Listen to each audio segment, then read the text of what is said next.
S Janaki அம்மா அவங்களோட குரலை மாற்றி பாடக்கூடிய ஒரு காணொலியை பார்த்தோம். சுஷீலா அம்மாவோட எஸ் ஜானகி அம்மா ராஜாவின் பார்வை ராணியின் பக்கம் அந்த பாடலை பாடின அந்த சந்தோஷமான தருணங்களை மீண்டும் ஒரு முறை பார்த்தோம். இந்த நிலையில் பி சுஷீலா அம்மா ஜானகி அம்மாவுக்கு தன்னோட இரங்கலை பதிவு செஞ்சுருக்காங்க. ஹைதராபாத்லேருந்து ஒரு காணொலியை வெளியிட்டிருக்காங்க. அந்த காட்சிகளை இப்போ பார்த்துடலாம்.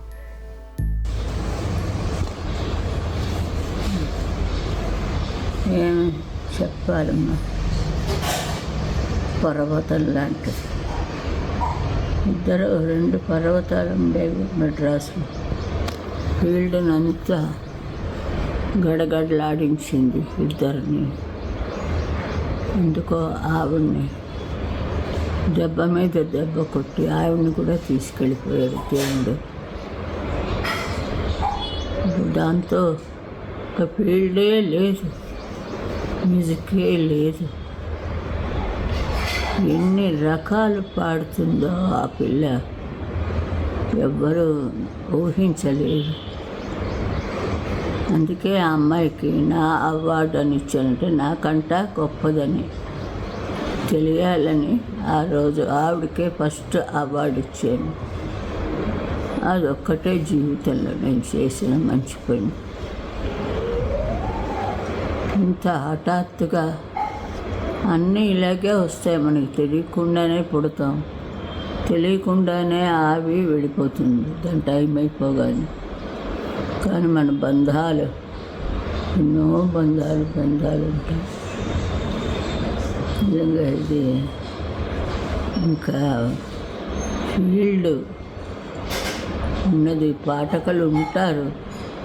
మళ్ళీ ఇంత లెవెల్కి రావడానికి నిజంగా ఒక కాపు కాసింది ఆవిడ.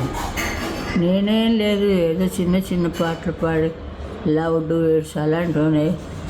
ఆ పిల్ల చాలా అన్ని రకాలును రాజావిని పాడి ఆ రోజు ఎంతలా పాడేసిందో ఆవిడ.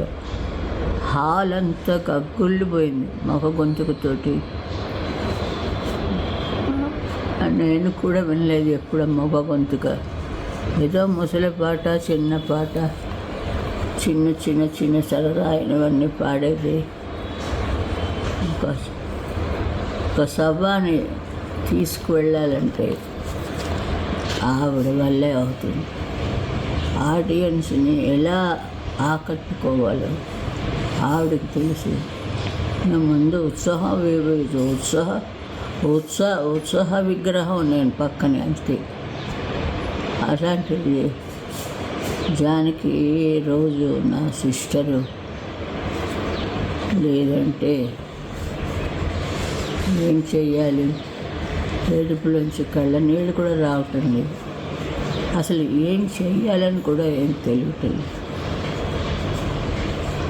అంత ఆవిడకి దేవుడు సరస్వతీదేవి పిలిచి ఉంటుంది అనుకుంటాను ఆవిడ్ని. ఇక్కడ కచేరీ పాడాలి నువ్వు వచ్చేసి అని చెప్పి తీసుకుపోయి ఉంటుంది. దయచేసి ఆ సరస్వతీదేవి విగ్రహం అందులో ఆవిడ ఉంటుంది. ఆవిడని అక్కడ పెట్టుకోవడానికి పిలిచింది. ఈ లక్కు ఎవరికి రాదు. అందరూ ఏదో అనుకుంటాం మనం. ఉన్నన్నాళ్ళు తిన్నారు మమ్మల్ని ఇద్దరిని. నా మీద ఆవిడకి చెప్పి, ఆవిడ మీద నాకు చెప్పి, ఇట్లాగా ఏడిపించుకొని తిన్నారు మనుషులు. ఇప్పుడు వాళ్ళందరికీ చల్లగా ఉంటాయి ఆ కళ్ళు. ఏమిటి సాధించాం? పుట్టించినందుకు ఏదైనా సాధించాలి.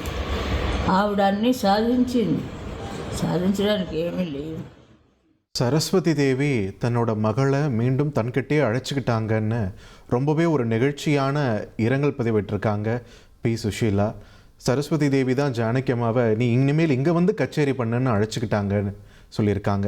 இனிமேல் சரஸ்வதி தேவியோட விக்கிரகத்தை பார்க்கும்போதெல்லாம் அதில் ஜானகி அவர்களும் தெரிவாங்க அப்படின்னு சொல்கிறாங்க. மெட்ராஸில் 2 பெரும் மலைகள் போல் இருந்தோம். எனக்கு சகோதரி மாதிரியானவங்க எஸ் ஜானகி. அவங்கள மாதிரி இனிமேல் பாடுறதுக்கு யார் இருக்கா? அவங்கள மாதிரி விதவிதமான ஜானர்களில் விதவிதமான பாடல்களை பாடுவதற்கு இனிமேல் இங்கே யார் இருக்கா அப்படின்னு கேட்குறாங்க. அது மட்டும் இல்லாமல் அந்த ராஜாவின் பார்வை ராணியின் பக்கம்னு அந்த பாடலை பி சுஷீலா அவர்களும் எஸ் ஜானகி அவர்கள் ஆண் குரல்லையும் பாடின ஒரு காணொலியை கொஞ்சம் நேரத்துக்கு முன்னாடி பார்த்தோம். அந்த சம்பவத்தை மீண்டும் ஒரு முறை நினைவு கூர்ந்திருக்கிறார் பி சுஷீலா.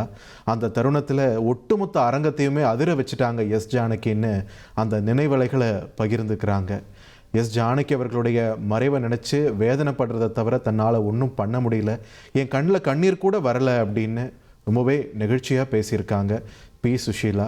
தமிழ் திரையுலகின் தமிழ் திரையிசை உலகின் முடிசூடா ராணிகளாக விளங்கியவர்கள் பி சுஷீலா அவர்களும் எஸ் ஜானகி அவர்களும்.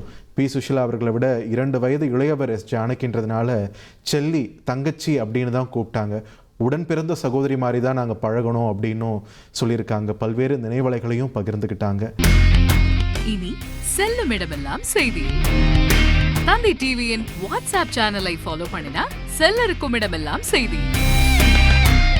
இதோ QR கோட் இப்பவே ஸ்கேன் பண்ணுங்க, ஃபாலோ பண்ணுங்க.